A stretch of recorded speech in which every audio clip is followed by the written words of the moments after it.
चला तर मग मंडळी, आज आपण बनवणार आहोत एकदम चटपटीत आंबट गोड तिखट आणि टेस्टी असा आवळ्याचा जाम।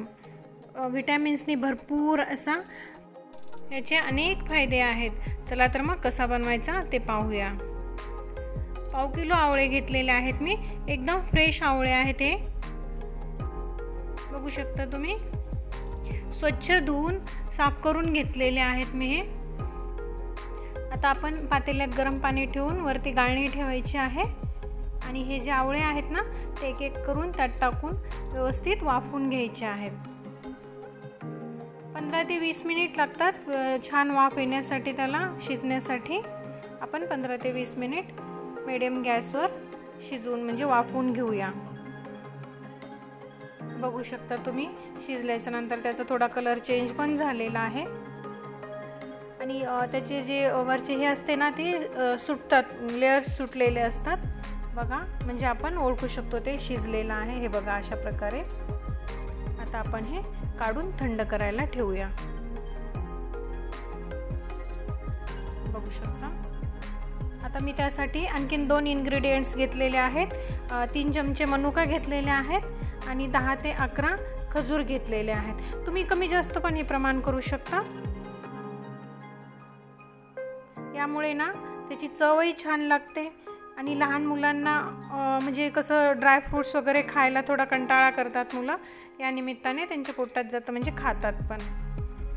आता हे आपण एकदम गरम पाण्यामध्ये 15 ते 20 मिनिट भिजत ठेवूया।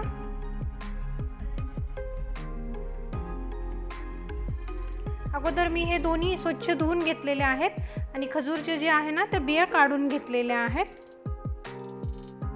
तुम्ही सीडलेस पण वापरू शकता, माझ्या याच्यात सीड होते, मी ते काढून घेतलेले आहेत आणि स्वच्छ दोन्ही धुतले। मनुका एकदम 5 ते 6 वेळा धुवून वापरा, कारण त्यात पावडर मारलेली असते म्हणून। आता हे बघा, हे थंड झालेले आहेत आवळे।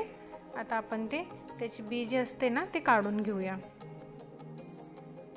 सर्व आवळ्याचे बी काढून घेऊ आपण। हे बघा अशा प्रकारे। आणि हे बघा, मनुके पण भिजलेले आहेत आणि खजूर पण भिजलेले आहेत। आता हे सर्व आपण मिक्सरमध्ये काढून घेऊया। सर्वात पहिले आपण आवळा काढून घेऊ। एकदम बारीक पेस्ट करायची आहे आपल्याला, अशा प्रमाणे बघू शकता तुम्ही, बारीक करून घ्या। ही जी पेस्ट आहे ना, आता आपण ती पॅनमध्ये काढून घेऊया। आवळ्यामध्ये भरपूर प्रमाणात विटॅमिन सी असते।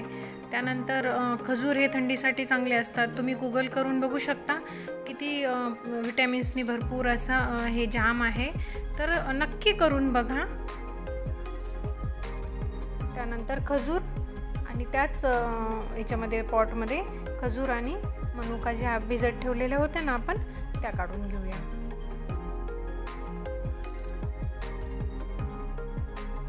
दोन्ही एकत्रच वाटून घ्यायचं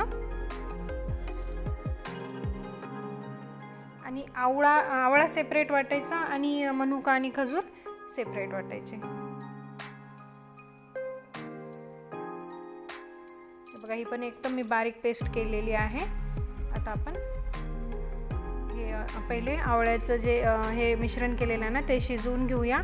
त्यात मी 2 चमचे तूप टाकलेलं आहे। जास्त वेळ नाही लागत, 15 ते 20 मिनिटात हे सर्व तयार होतं।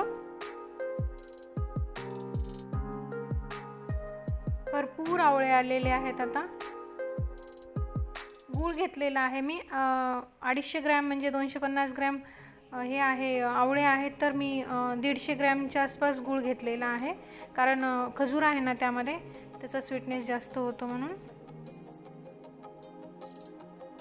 तुम्ही थोडा जास्त पण गूळ टाकू शकता, गोड आवडत असेल जास्त तर। व्यवस्थित हलवून घ्यायचं। गूळ जास्त बारीक करायची गरज नाही, गरम झाला की लगेच पातळ होतो। हे बघा, तुम्ही बघू शकता कलर पण किती चेंज झालेला आहे ना। आता त्यामध्ये आपण जे हे केलेलं बारीक केलेलं होतं ना खजूर आणि मनुका, ते टाकून घेऊया।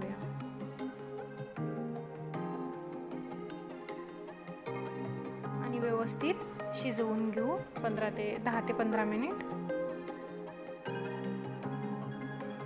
सिम गॅसवर शिजवायचं आहे, गॅस फुल नका करू, कारण ते बुडाला लागतं आणि करपलेला असा स्मेल येतो त्याचा. मुलं वगैरे खात नाहीत, लहान मुलं, त्याच्यामुळे शक्यतो थोडंसं पेशन्सनी करा हे.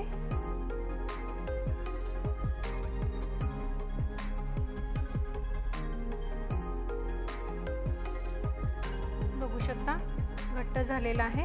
त्यात मी काळं मीठ टाकत आहे थोडंसं, 1.5 चमचा, छोटा 1.5 चमचा आहे. त्यानंतर अर्धा चमचा सुंठ पावडर टाकलेली आहे आणि अर्धा चमचा लाल तिखट टाकलेला आहे. परत ते व्यवस्थित परतवून घेऊ, थोडंसं 5-1 मिनिट शिजवून घेऊया.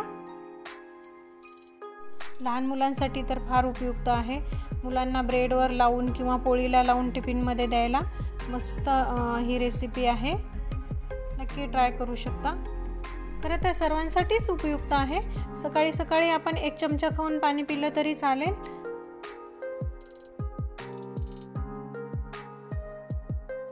त्यात मी थोडंसं चाट मसाला टाकलेला आहे, अंदाजे म्हणजे अर्धा चमचा टाकलेला आहे चाट मसाला पण. परत थोडंसं 5-1 मिनिट आता शिजवून घ्यायचं, जास्त नाही. हे बघा तुम्ही याला पॅनला जे आहे ना, पॅन सोडत आहे बघा मिश्रण, म्हणजे आपण ओळखून घ्यायचं हे शिजलेलं आहे. आता याच्यापेक्षा जास्त नाही शिजवायचं आपल्याला आणि थंड करायला ठेवू. पूर्ण थंड झाल्याच्या नंतर डब्यामध्ये भरा. तुम्ही याच्या वड्या पण करू शकता, थोडंसं आणखी थोडंसं जास्त 5-1 मिनिट शिजवून.